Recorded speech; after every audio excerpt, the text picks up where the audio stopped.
August मसरे आमर जो 12/4 तैयार पर आम जो अस्थायी भाव में कम करूँ आम किसी दरमा प्रदान करा बिना कौन लिखित आकार गत वर्ष अगस्ट मसरे माननीय मुख्यमंत्री ग्रीभेन्स को जाकि आमर ये अभियोगटी जनईलु मुख्यमंत्री आमर दुख को हृदयंगम कर सी अर्थ विभाग को निर्देश देले रेगुलाइज करने रेगुलाइज आम डिविजन को आसला भेरिफिकेशन गोटे ना गुड़े आसाला और से ना भितर आम ना सब भेरीफाई करके पठेदेले किंतु से ही दिन पर मझे मझे दरमा हईराण होलु केतले दौले केतले दौन यही सब सुविधा असुविधा भितर बर्तमान हूँ गत 3 मास तलू आमको दरमा प्रदान कराने किंतु कार्य कर आम बर्तमान अधिगण जंत्री को मिसला अधिगण जंत्री कहते मत स्कोप ना मुझे पारि ना कि बर्तमान दरमा सहित स्कोप किसी संपर्क ना कार्य आम नियोजित अच्छा मैंने हूँ दरमा देवाई हम जंत्री मुख्य को भुवनेश्वर मिसिलु जंत्री मुख्य कहते मुझे किसी मना करनी क्या दरमा देवाई मना करनी आज पर्यटन दरमा दूसरे कहीं देवेनि ये सब वाद विवाद भितर आज आम गरीब लोक आज पेशी रही होती बयसर अपराह्न आसिक होगला वार्धक्य अवस्था आसीगला 50 वर्ष होगला चाकरी गले भी आमको कौन दरमा पत्र भी मिलने खाली दरमा घंटे देवे देवे से तो पर कथा कि बर्तमान आम बचबू केमी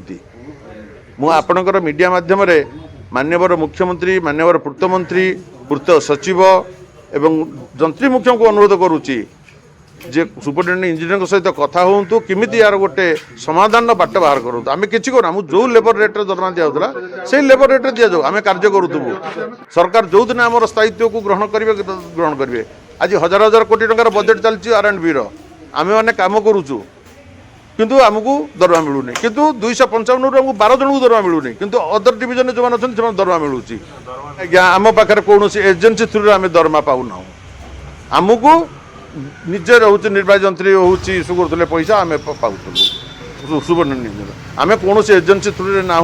कि एजेन्सी थ्रु आम एजेन्सी थ्रु थे आमर ना भेरिफिकेशन केमी आसला आम ना भेरिफिकेशन केमी गला एजेन्सी थ्रु रही तो ना भेरिफिकेशन करके ना कौन अफिसर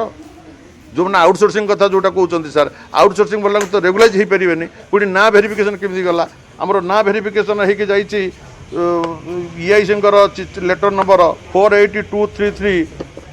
हूँ डिसेम्बर हूँ 24 तारिख रे ना भेरिफिकेशन आसला हाँ विगत दिन काम बंद करूँ पुणी दरमा मिलला आम तो कौन एजेन्सी थ्रु नहीं नेक्स्ट पदक्षेप तो मुझे शांतिपूर्ण भाव में आम बसीचु सरकार को अनुरोध करुचु जो असुविधाटा होती कौन असुविधाटा है